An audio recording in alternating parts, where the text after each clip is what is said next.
Hello dear students, welcome back to Vishakha science classes.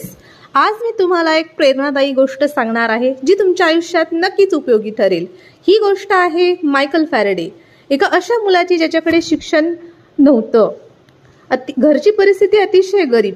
तो लहानपणीच एका वर्कशॉपमध्ये पुस्तक बांधायचं काम करू लागला, बुक बाइंडिंगचं, आणि त्यातूनच त्याला पुस्तक वाचण्याची जबरदस्त आवड निर्माण झाली. तीच आवड त्याला विज्ञानाच्या प्रवासावर घेऊन गेली. स्वतः शिकत चुकत अनुभव घेत तो पुढे गेला आणि अखेर 1831 मध्ये त्यांनी अद्भुत असा शोध लावला. त्याला म्हणायचं इलेक्ट्रोमॅग्नेटिक इंडक्शन. म्हणजे मॅग्नेटच्या हालचालीमधून जी काही कंडक्टरमध्ये जी वीज निर्माण होते तेच म्हणजे इलेक्ट्रोमॅग्नेटिक इंडक्शन.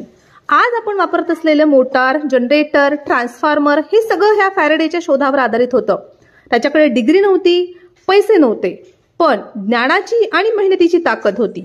म्हणूनच शिकणं कधी थांबवू नका, कारण तुमच्यातही एक फॅरेडे असू शकतो. अशाच नवनवीन इंटरेस्टिंग गोष्टीसाठी आपल्या चॅनलला नक्की फॉलो करा.